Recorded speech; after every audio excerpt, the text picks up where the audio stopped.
Hello, everyone, and welcome to our webinar, YA Announcements. I am Ronny Khuri, Books for Youth, Senior Editor at Booklist. My pronouns are he and him. And before we begin, I will go over some technical details.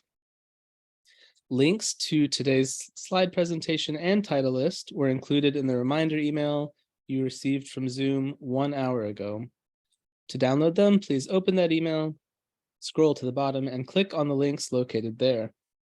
You can also download the slides and title list by copying the URLs on this screen into your web browser. If you have any trouble accessing these materials, you can contact us at webinars@booklistonline.com. If you're in the audience, you are in listen-only mode, but we welcome any questions that you might have. So on the bottom of your screen is a toolbar with a button for Q&A. If you have a question, if you need technical assistance, just click Q&A and type your message into the box that pops up. We will respond to all tech-related questions, and we can pass along all other questions to today's panelists, and they'll be able to follow up with you after the webinar. Booklist does offer closed captioning on all webinars, so to enable or disable captions on your screen, please look for and click the captions icon on your bottom toolbar. From there, you can select show or hide captions from the menu that appears. If you choose to enable subtitles, you can adjust the size of the captions at any time by selecting subtitle settings. And finally, just a friendly reminder that Booklist expects all participants to maintain an atmosphere of respect, and anyone who violates this standard of behavior, including engaging in any form of harassment, may, at the discretion of the organizers, be immediately removed. All right. Today, we have the pleasure of hearing from Heather McDonough, Direct and Special Sales Manager at North Star Editions, Alexa Waco, Editor and Publicist at Soho Press, Dina Sherman, School and Library Marketing Director at Disney Publishing, and Emily Ludloff, Library Marketing Associate at Sourcebooks. And first, we will hear from Heather McDonough. Heather is the Direct and Special Sales Manager at North Star Editions, where she works to promote sales for classroom libraries, school libraries, and direct sales for independent booksellers. Take it away, Heather. Hi, thanks for having us here today.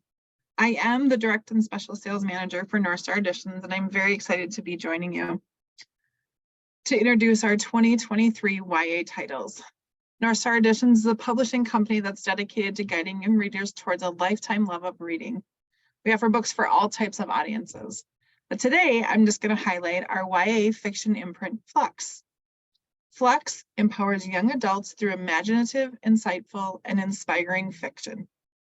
Consistently provocative and independently alternative, Flux publishes unique narratives that expand perspectives, provide fresh takes, and increase representation. We welcome all voices and all genres of novel-length YA fiction. Next.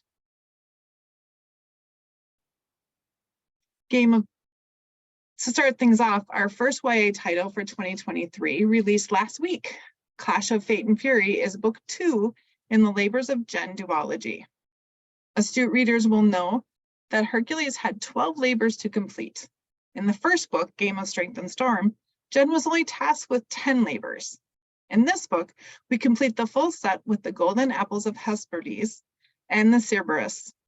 The last book pitted Jen and Castor against one another. Here, we get the distinct pleasure of seeing these two fiercely different and opposed young women working together to achieve their goals. The dynamic world building of the first book expands as our heroes leave Olympia to sail into enemy waters of the Elysium Empire. Readers will love to see the imaginative new twists on the mythological creatures such as centaurs, sirens, and the phoenix. This book also introduces the living oracle's scheming behind the scenes in a plot so vast, its tremendously satisfying reveal will cast all the events of the first book into a new light. Clash of Fate and Fury by Rachel Menard is available now. Next. City of Vicious Night by Claire Wynn is book 2 in the Requiem Dark duology.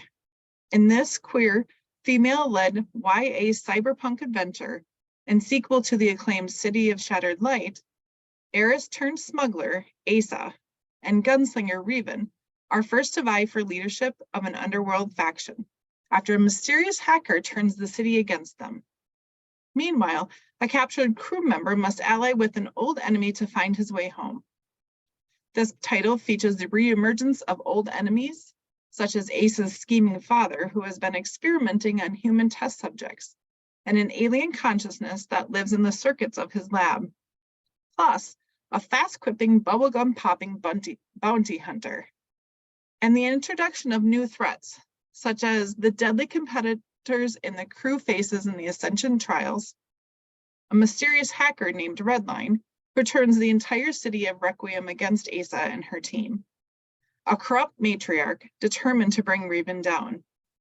This queer, ethically diverse cast of characters has found family dynamics, with thrilling fight scenes, developing romance, and ride-or-die friendships, plus a multitude of deadly enemies and threats. This book expands on the promises of the first book and provides a deeply satisfying conclusion, not just for the fate of the City of Vicious Night, but also for the characters themselves. City of Vicious Night releases May 23rd, 2023. Next. The Fight for Midnight by Dan Solomon. The historic filibuster at the Texas Capitol on June 25, 2013, and the debate on abortion rights is the most visible plot. But there's an equally important emotional plot for Alex related to his best friend, who recently died of a drug overdose. Throughout the book, Alex deals with his grief and guilt over having not spoken up about his friend's growing drug use. And he's in the process of figuring out what kind of person he wants to be. That situation and the end to the filibuster brings home the ultimate theme of the book and the importance of people using their voice to speak up for what matters. From protesters showing up to be heard to friends speaking up to protect one another. And while this book might seem on the surface about abortion rights, it's really about a young person learning there are complex issues in the world and lots of reasons to be on different sides of those issues. Hearing differing viewpoints and then making your own decisions is an important part of growing up. The book presents a fresh and novel approach to discussing such polarizing and controversial topics by viewing it through a protagonist who hasn't really considered the issue and who, with an open mind, learns why other people feel as they do and grapples with the issue to consider all sides and figure out what he believes. Similarly, it's unusual to have the main character in a book about abortion be a teenage boy. But by addressing this topic through his perspective, the book importantly shows how this issue relates to everyone. The protagonist, Alex, also models how you can disagree with someone and still see good in that person, still like them, still learn from them, and still be thankful for the relationship you have with them. The book makes politics relevant, interesting, and relatable for teens. Just a note about this book, Dan is a journalist and he's based out of Austin, Texas. He is a senior writer at Texas Monthly, and he covered the HB2 filibuster for the Austin Chronicle, where his work was part of the Alt Weekly's AAN award-nominated coverage. Just some notes on the cover for this book. Alex stands in the foreground with the Texas State Capitol in the background. Also in the foreground are the two signs showing the two debate sides of abortion rights. But the color scheme is super important. When Alex arrives at the Capitol, he immediately notices the color combination of the two sets of protesters. The pro-lifers are wearing blue and the pro-choicers are all wearing orange. Most notably, Alex shows up at the Capitol wearing a white t-shirt, symbolizing that he is a blank canvas when it comes to this issue that he has never considered. So on the cover, when we see Alex all in white with the rest of the cover in blue and orange, symbolizing the book's title, that the fight for midnight is not just referencing the filibuster's aim of blocking the bill from passing, but also Alex's own determination of what he believes and who he wants to be. The fight for midnight by Dan Solomon releases June 20th, 2023. Next. Cold Girls by Maxine Ray. 18-year-old Rory Quinn Morelli doesn't want to die. She wants a refuge from reality, even for a minute. The reality where she survived the car crash 8 months ago, and her best friend did not. Yet, her exasperating mother won't believe her that the Xanax incident was just an accident, and her therapist is making it increasingly hard to maintain the detached, impenetrable, cold girl facade she adopted from Liv. After she unintentionally reconnects with Liv's parents, Rory must decide, will she keep Liv's and her secrets inside, or will she finally allow herself to break? And if she breaks, what will she unearth amid the pieces? This emotionally queer YA contemporary is told in before and after chapters and explores friendship, first love, and healing after a loss.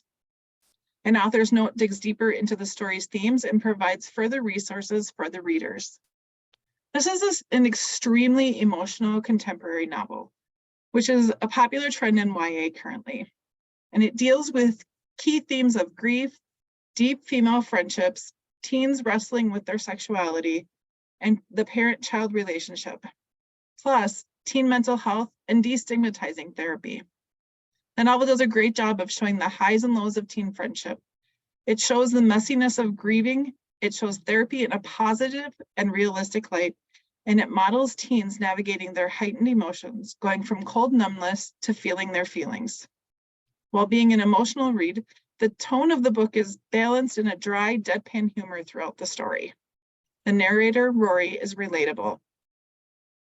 The before and after scenes of Rory and Liv's growing friendship, and the after scenes show Rory dealing with Liv's loss and going to therapy. This book will include an author's note detailing the author's relationship to the story. As a young queer woman from Chicago area, and someone who lost a friend to a car accident in her late teens, Maxine has a debut molded by personal experiences and emotional truth. Cold Girls by Maxine Ray releases August 22nd. Next. Here Lies Olive by Kate Anderson. Growing up in the dark capital of the United States, 16-year-old Olive should be comfortable with death. But ever since an allergic reaction almost sent her to the wrong side of the grass, she's been terrified that there is no afterlife.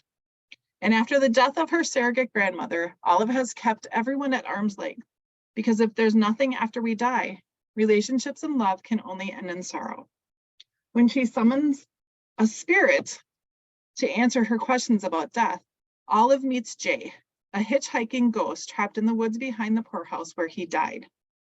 Olive agrees to help Jay find his unmarked grave in exchange for answers about the other side and what comes next. Meanwhile, someone or something is targeting Olive's classmates, and the longer Jay lingers, the more serious the attacks become. Blaming herself for having brought Jay back, Olive teams up with maybe nemesis, maybe crush Marisol, ex-best friend Davis, and new girl Vanessa to free Jay's spirit before he's trapped as a malevolent shade and attacks turn deadly. But in doing so, all of us face her fear of death and risk losing another person she loves to the nothing. Here Lies Olive by Kate Anderson releases October 24th, 2023. Next. That's all I have for you today. We're super excited about our YA titles that are releasing this year. If you are interested in purchasing any of our titles, please contact our sales department. And thank you for having me. Thank you so much, Heather. Hello. Okay. Oh, sorry. Ronny, did I cut you off? I'll just have a brief intro for you. Thank you. Of course, we will now hear from Alexa Waco. So Alexa joined Soho Press in the summer of 2018. Previously, she worked as a publicist, educator, and cheesemonger. If you're ever in need of galleys, reach out to her directly at awaco@sohopress.com. Thank you for being here today, Alexa.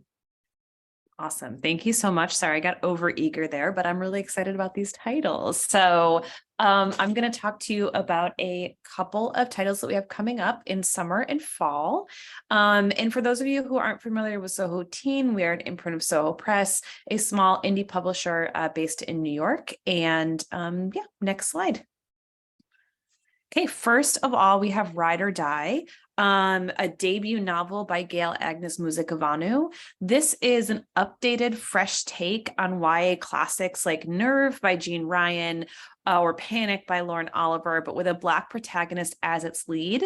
And also notably, like unlike those books, this is kind of a truth or dare-esque game, but actually grounded in what that might really, really look like in an actual contemporary high school setting. So it is, the stakes are still high, but it's a little bit lower concept than those comps that I mentioned, but it is so much fun.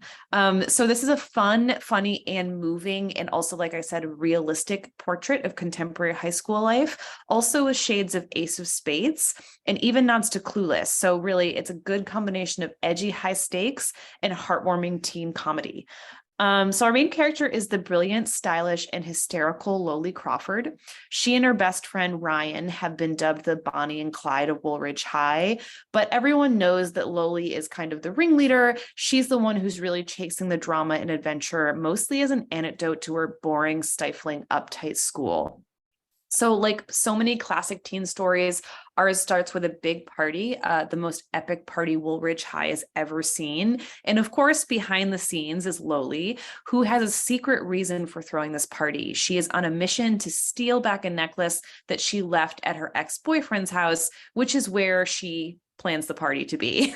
In the process, though, of this Mission Impossible style heist of this necklace, she ends up trapped in a dark coat closet and meets a strange, unidentified boy there, and immediately recognizes him as a kindred spirit. So she and Mysterious Voice, as she dubs him, begin an ongoing anonymous correspondence, first via old school letters, then via text, then via a couple of chat sites, each challenging each other to a series of missions with increasingly high stakes. Lowly has never gotten herself into a mess she couldn't get out of, but as she attempts to one-up Mysterious Voice's every move and their game escalates, she starts to put her entire life, her real life, to the test, including her age-old friendship with Ryan himself, her best friend. So one of my favorite things about this book, which I know readers are going to love too, is the way it does play with some tropes. So Lowly insists constantly to the readers that she's not this quote teen cliche, but the heart of this book is about Lowly completely uprooting who she thought she was. She's confronted with this idea too that falling in love might be the greatest risk she's ever taken. So there is plenty of romance as well. It doesn't look like your kind of more typical teen romance, but it has it in spades. So again, to recap, this book has an hilarious protagonist, a wild party, and an amazing, charming ensemble of secondary characters. And I think they really feel authentic, especially their dialogue. They're so much fun to spend time with. And also an unconventional love triangle. And like I said, an anonymous correspondence, which I personally always love in a book. And then lastly, Gail Agnes herself is just a superstar. She really wanted to create a fun YA story with a Black lead that was as entertaining as some of her favorite characters and reads growing up. And she succeeded. So I hope you'll check out Ride or Die, and we can go to the next slide. Still thrilling, but in a very different way. I am really excited to talk about No One Left But You by Tash McAdam. This is their first commercial YA trans-led suspense project. So Tash has been published before, but mostly distributed in Canada. And this is really kind of their big debut, even though it's technically not the first book that they've published. But No One Left But You is a twisty thriller that follows Max, a newly out trans guy. He's introverted, and he's kind of an introverted, weird skater kid, but like not the kind of weird that makes you quirky and cool in the eyes of your peers. He's definitely an outcast. But worst of all, there's something making this school year worse than the last, which is that his summer romance, Danny, has turned into his bully at school ever since Max came out the previous summer. So Max's plan really is to keep his head down at school and get through senior year, but that plan is shattered when Gloss, a mysterious new it girl, arrives at school and essentially makes Max her project. No one at school understands why Gloss is so interested in this introverted skater kid, but Max begins to flourish with her attention. He's never really had someone completely accept him on his terms before, and he quickly becomes infatuated with her. He's swept along in this wave of confidence and popularity that shakes up the social scene at their school, so much so that he hardly notices that Gloss is making all his decisions, choosing his clothes, what he does, and who he hangs out with. As their lives become more intertwined, he really vows to do whatever it takes to keep her on his side, even if this kind of newfound visibility of his is putting him on Danny's radar again. Then comes a party that goes terribly wrong, where Danny is killed. Max has to figure out who's lying, but unfortunately, you know, his memories of that night are fuzzy. And that did sound like a lot of spoilers, but one of my favorite aspects of No One Left But You is that there's this really awesome before and after suspense timeline structure. So the front story follows Max and Gloss's relationship and the rising tension between Max and Danny, while these really taut flash forwards reveal the story of Danny's murder and eventually murderer. It's a page-turning thriller and an honest contemporary story about a trans teen's coming of age. So there are content warnings here, but you know, it is kind of grounded, I think, in some of the both joyful and messier aspects of what it's like to be a teen today, especially one who is kind of on the outskirts of their social scene at school. I love this book because it's really emotional and raw. Early readers said they cannot put it down. It's really very readable, and it doesn't, like I said, shy away from the messiness of modern life, but it is also quite honest and authentic. For its queer and aching obsession, I would definitely say that K.A. Ancrum's classic The Wicker King is a great comp. Yeah, so this is an own voices trans-led murder story, maybe not the first of its kind, but I think very close. And I think there's a genuine hunger for this kind of story. So we'll hope you would check it out, and we can go to the next slide. Awesome.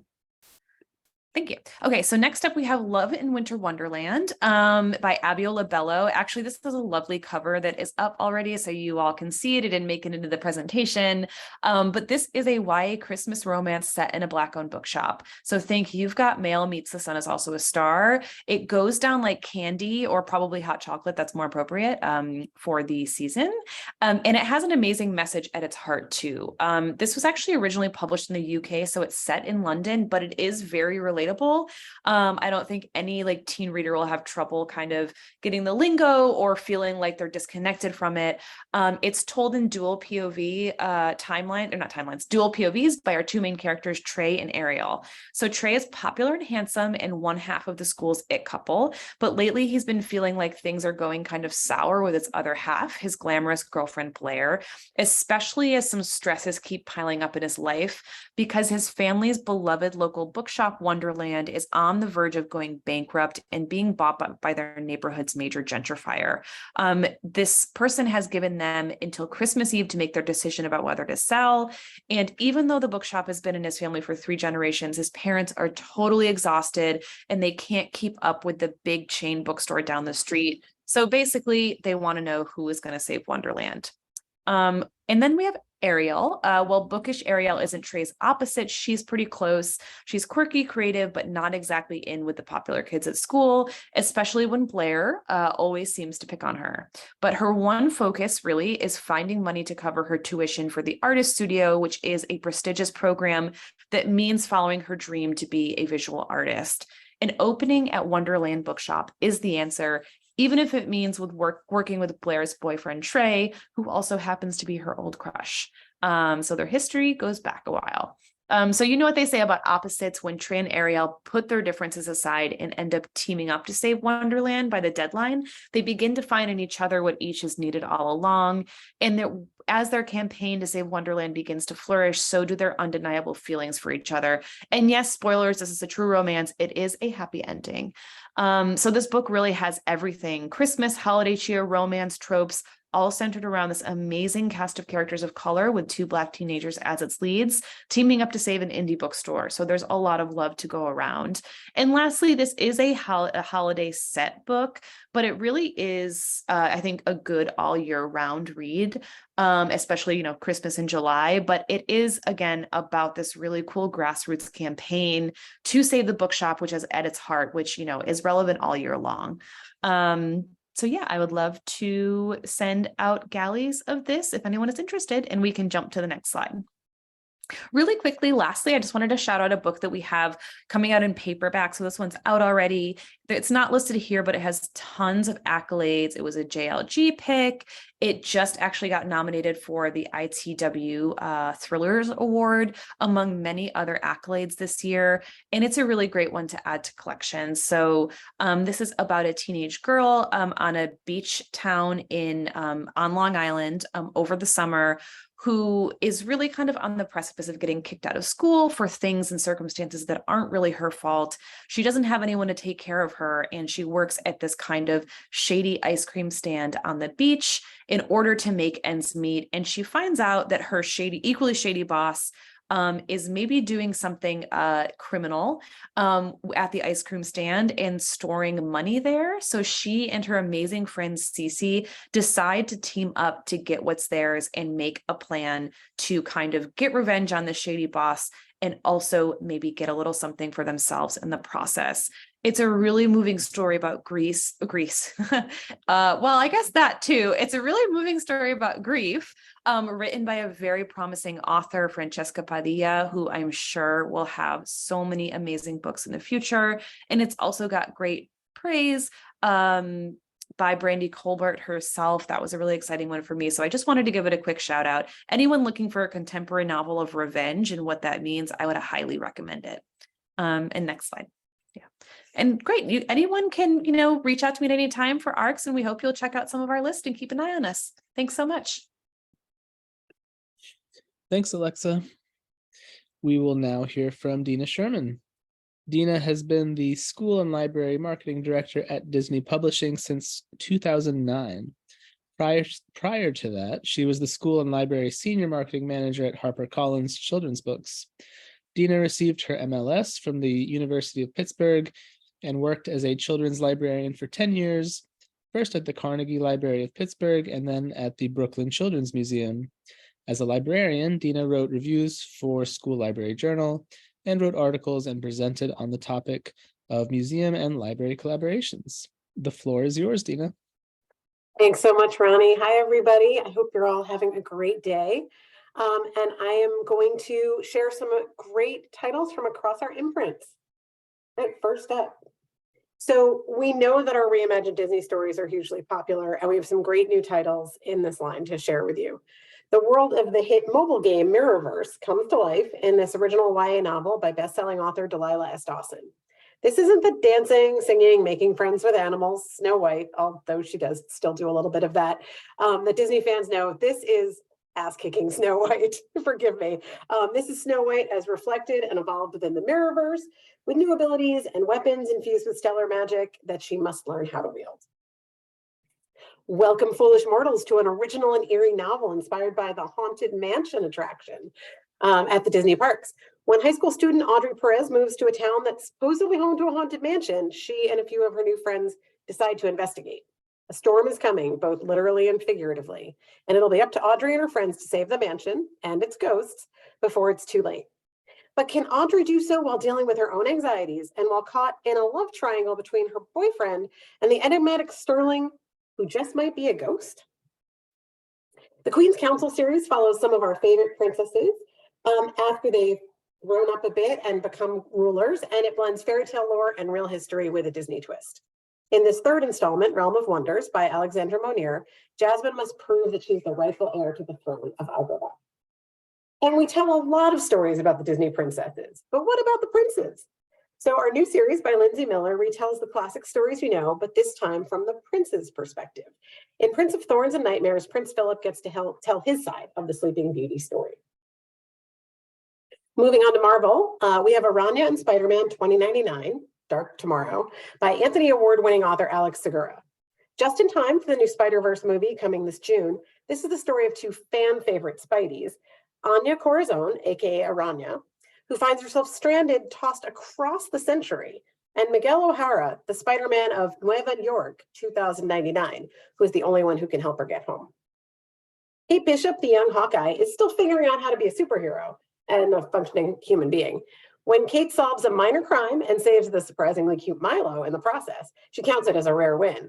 But a mix-up of their bags means that nope, Kate's life is still refusing to run smoothly, because in that bag is a mysterious book that holds powerful, dangerous secrets, ones that New York City's most powerful supervillain, the Kingpin, would kill to uncover. And from our Lucasfilm imprint, New York Times bestselling author E.K. Johnston, author of the Padme Amidala series, brings fans an untold story about Kira, portrayed by Emilia Clarke in Star Wars: A Solo Story. Crimson Climb tells readers just what happened to Kira after she and Han were separated, and how she wound up immersed in the world of the crime syndicate Crimson Dawn. Okay, Percy Jackson fans, rejoice! Fan favorite couple Nico and Will have a book of their own.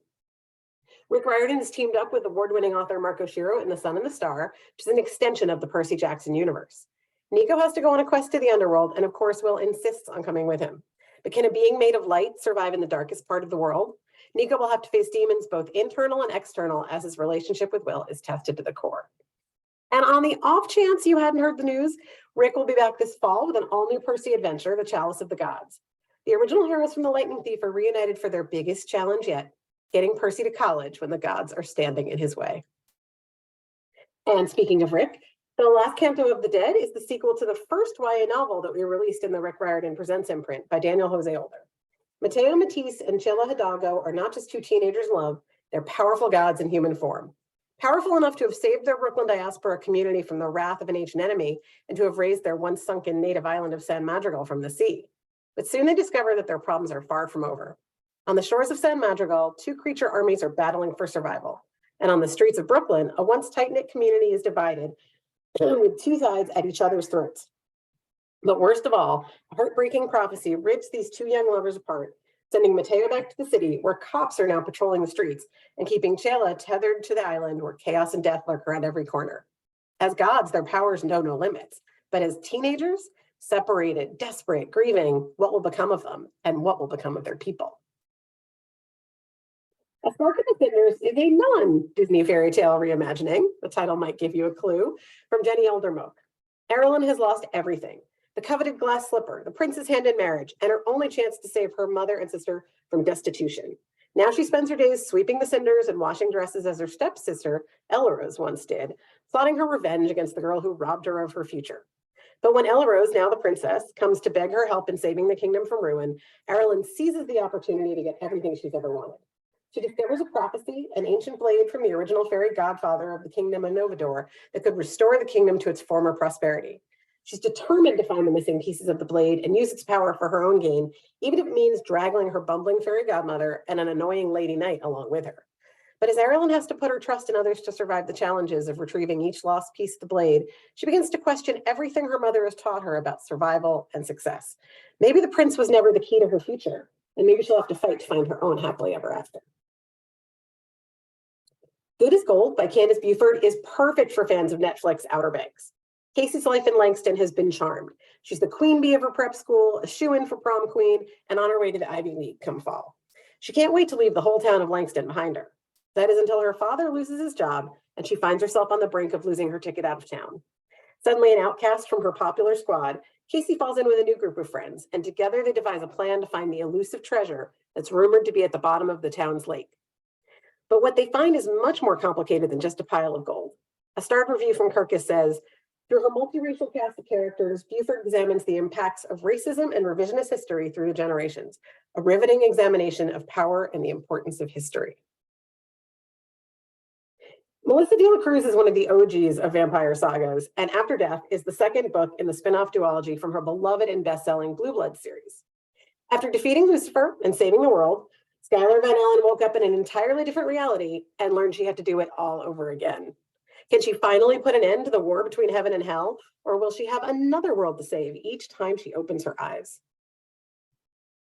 Splintered Magic by L.L. McKinney is the finale of the YA fairy tale quartet that follows one family and the curse that plagues it over several generations. The family's story started in book 1 in 1800s Germany, then continued in New Orleans in the 20s and San Francisco in the 60s. Splintered Magic is set in New York City in the year 2000, and twins Trey and Ty must work to unearth the past and preserve the future of their family. After You Vanish. Now, we're not supposed to have favorites on the list, but this is definitely one of mine. This is just a beautiful, unputdownable read. It's a heartfelt mystery by debut author E.A. Neves. Teddy's favorite place is Bottom Rock Lake, where she's worked as a lifeguard every summer, including last year when her twin sister Izzy waded into the lake for a midnight swim and never came out. Izzy was an accomplished swimmer, so she couldn't possibly have drowned. And if she did somehow drown, where's her body and why is her passport missing? When Toby, the gorgeous dork who was with Izzy on the night she vanished, comes to Bottom Rock to work as a lifeguard alongside Teddy, she can't help but be suspicious. How many of her sister's secrets does he hold? And how can Teddy unearth them without falling for the boy who watched her sister disappear? The Spells We Cast is a new YA novel from New York Times bestselling author Jason June. Nigel Barrett and Ori Olson have spent their lives preparing for the Culling, a spellcasting competition that determines which of the world's teenage magicians will be stripped of their powers to preserve magical balance. From the moment Nigel and Ori meet, sparks fly. But as the field narrows and the Culling grows more dangerous, Nigel and Ori realize there's more at stake than just their powers. The greatest threat to magic, their future, and all of humanity might be the connection growing between them. Like last fall's Arden High, 12th Grade Night, King Cheer is a contemporary graphic novel that reimagines Shakespeare, this time King Lear, as a queer dramedy. When cheer captain Leah steps down months before graduation, the team is shocked. Waitlisted by her dream college, questioning her identity and suffering from senioritis, Leah needs to hand the captain's palms off and focus on her future. But when the competition for captaincy goes awry, power-hungry twins take command of the squad and immediately pit the cheerleaders against the basketball team in a fight for glory. Balls fly, pop-ups shake, hearts are broken, and only one person can heal the rift between the teams. But first, she'll have to heal herself. And lastly, 2 adult books that I think your teens and you will also be interested in. Kiss the Girl is the 3rd book in our best-selling Meant to Be collection, modern-day rom-com reimaginings of some of our favorite stories. Part Little Mermaid and part Hannah Montana, this is the story of Ariel, one of the most famous singers in the world, who spontaneously heads out on the road with Eric, the dreamy lead singer of an up-and-coming band who has no idea who she really is. And even if you haven't seen the newest Ant-Man movie, Quantumania, you probably know Paul Rudd's character, Scott Lang. Look Out for the Little Guy is the in-movie memoir by Scott Lang, also known as Ant-Man, that he's written and shared with the world as seen on screen in the movie. If you have seen the movie, you know the book is a big plot point, and we're excited to bring this book to life. And even more exciting is the promotional video that Paul Rudd made for us, which I think we have just enough time to show you. And for the rest of you kids out there, a word of advice. Oh, hello. Didn't see you there. Hi, I'm Paul Rudd. You might know me as Scott Lang, AKA Ant-Man. Now, Scott is many things. Former convict, a dad, an Avenger. But he's also a best-selling author. And now you can purchase his very real book, Look Out for the Little Guy. That's right. This once movie prop is now an actual real-life book you can purchase wherever books are sold. How's that for meta? In this new book, I'm almost certain was not written by me, we pull back the curtain and uncover the man behind Ant-Man, Scott Lang. Who is he? What's he like? Why does he look so much like me? It's a tale as old as time that's so good it practically reads itself. A publication similar to, but not the New York Times, calls it one of the best Avengers autobiographies of this multiverse.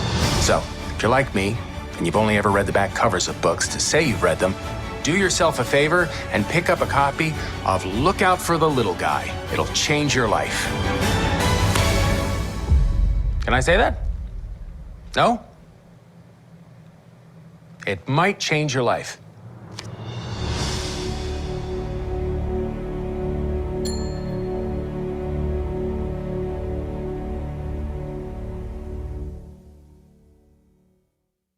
That video just never gets old for me.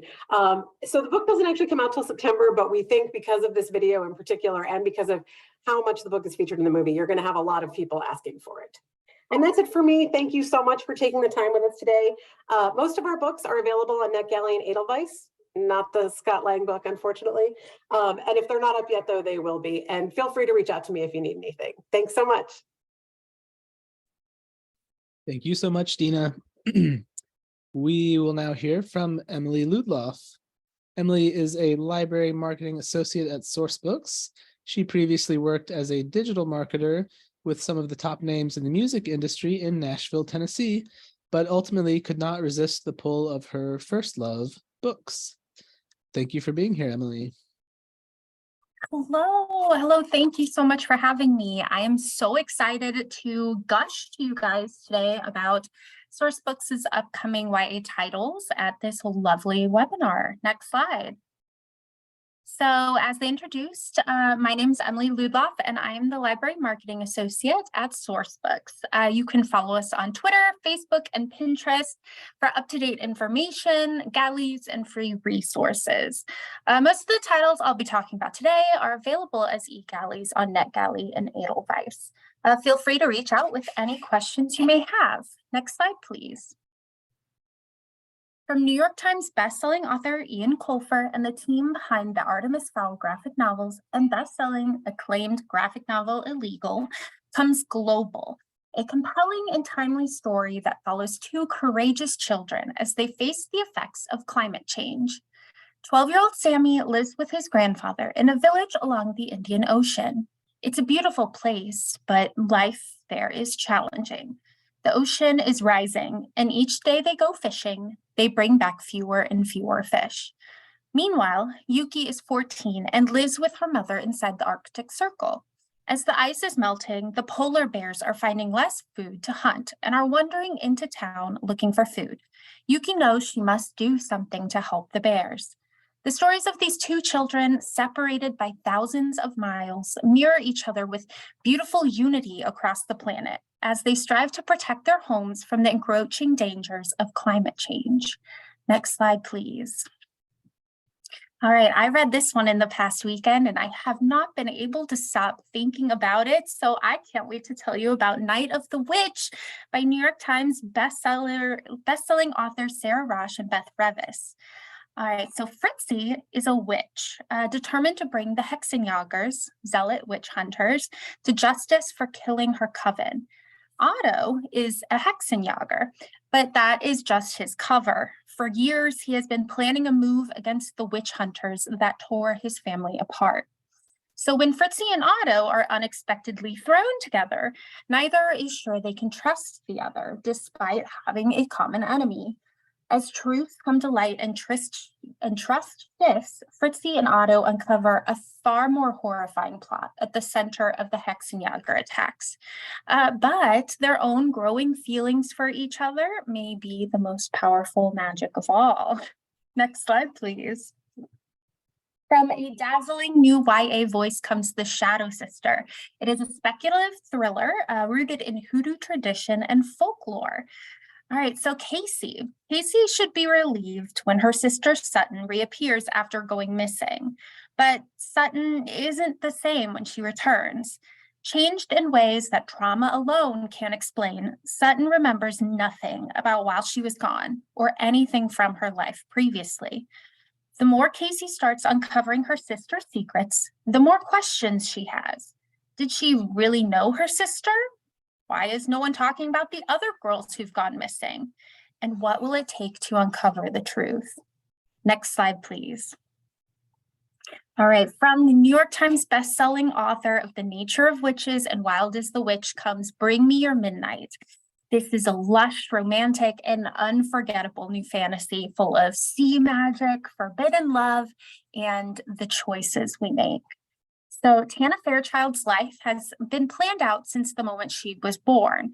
She is to marry the governor's son, Landon, and secure an unprecedented alliance between the witches of her island home and the mainlanders who see her very existence as a threat. Tana's coven has appeased those who fear their power for years by releasing most of their magic into the ocean during the full moon.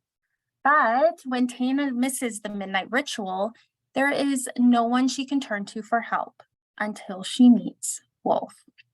Wolf claims he is from a coven on their island that practices dark magic, making him one of the only people who can help her.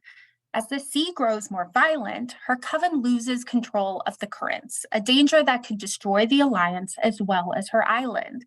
And Tana will have to choose between love and duty, between loyalty to her people and loyalty to her heart, while marrying Landon would secure peace for her coven.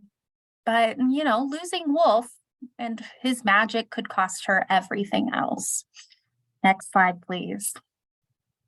All right, We Don't Swim Here is the new book from Pura Belpré award-winning author of Burn Down, Rise Up, Vincent Tirado. It is the perfect YA horror fan, perfect for YA horror fans and those who loved Pet and The Taking of Jake Livingston. So being the new kid is never fun, but has it ever been sinister? In learning about her new town, Bronwyn quickly learns that the Hillwoods have rules and rituals to keep people safe. One of those rules, do not swim in any body of water, ever.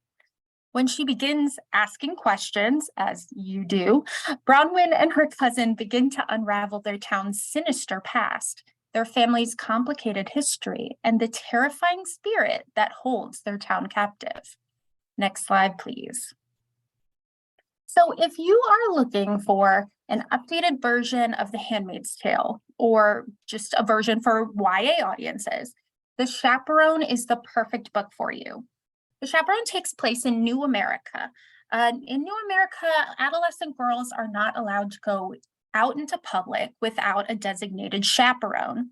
So when Stella's beloved chaperone dies, she gets a new one. And with this new chaperone, she experiences real freedom for the first time and begins to learn the dark secrets at the heart of the chaperone program, leaving her no choice but to fight back against the world she knows, risking everything to set out on a dangerous journey across what used to be the United States of America.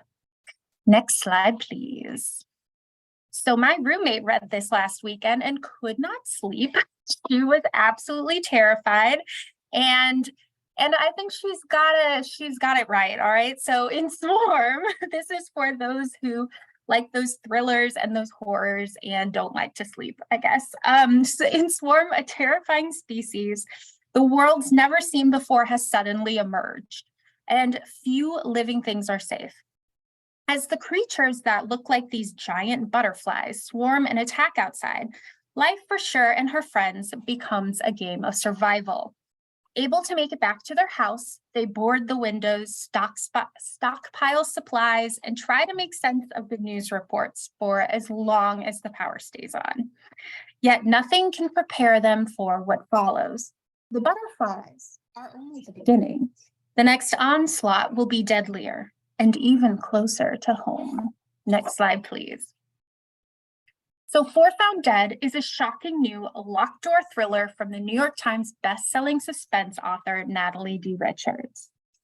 Jo and her coworkers are working the last shift at Tempest Theaters before it closes its doors forever. But one of the crew turns up murdered, and the killer among them has locked them all in. Now their only chance to escape is through the dark, shuttered mall. With its boarded up exits and disabled fire alarms, the complex is filled with hiding places for both pursuer and pursued. In order to survive this night, Jo and her friends must trust one another, navigate the sprawling ruins of the mall, and outwit a killer before he kills them all. Next slide, please. And this one, if you thought Swarm was bad, this one is even more chilling. Where He Can't Find You is a young adult debut from the USA Today bestselling author Darcy Coates. Abby Ward lives in a town haunted by disappearances. People vanish, and when they're found, their bodies have been dismembered and sewn back together in unnatural ways. I know, ew. Ugh. But is this a work of a human killer or something far darker? Abby and her younger sister Hope are convinced they know who's behind it. But when Hope is taken, Abby and her friends are caught in a desperate game of cat and mouse. They have to get Hope back quickly before too much of her is cut away and before everything they care about is swallowed up by the darkness waiting in the tunnels beneath the home that they thought they knew. Ooh. All right, next slide. All right, here we go. Jennifer's Body Meets Riverdale in This Delicious Death, a wonderful new sapphic horror standalone from New York Times bestselling author Kayla Cottingham. 3 years ago, the Halloween infected a percentage of the human population with a hunger for human flesh, including Zoe and her best friends. Luckily, scientists were able to create a synthetic version of human meat that would satisfy their hunger. As a result, humanity slowly began to return to normal. So a couple years later, as a last hurrah before graduation, Zoe and her friends decide to attend a music festival in the heart of the desert. But there is a strange drug around the music festival that begins to turn these hollow people into and make their hunger feral. And the girls must catch the culprit before the weekend turns into a bloodbath. It is a hot, ghoul summer. That is what they're going to experience. Next slide, please. All right, so told entirely through first-person police interviews over a few hours, Tell Me What Really Happened is the perfect fast-paced YA mystery for fans of One of Us is Lying and A Good Girl's Guide to Murder. 5 teens go into the woods for a camping trip. Sometime around midnight, one of them vanishes. Now, the 4 who came back are being held and are being questioned, and no one is telling the truth. With one of them missing, can the police expose their lies and solve what happened before time runs out? Next slide, please. All right, from the best-selling author of Book Talk favorite, The Summer of Broken Rules, comes What Happens After Midnight, a new coming-of-age romance about senior year, first love, and finding yourself. With graduation quickly approaching, Lily is worried that she's somehow missed out on the fun of being in high school. So when she receives a mysterious note inviting her to join the anonymous senior class prank, she signs up, not realizing that the mastermind behind the prank is her ex-boyfriend, Taggart. Lily might have dumped Taggart, but she still has major feelings for him. Pulling off this prank puts Lily and Taggart in close quarters, and while new sparks fly between them, old hurts, painful secrets, and emotions surface and refuse to be ignored. And with graduation on the horizon, Lily can only hope that breaking the rules will help mend her heart. Next slide, please. And if any of your teens are on Book Talk, they will have seen a couple of these titles before. I just want to point out the first one, If You Had Been With Me, is currently the #1 YA book of 2023, according to BookScan. And I personally like The Summer of Broken Rules, mostly because it's it's inspired by Taylor Swift lyrics.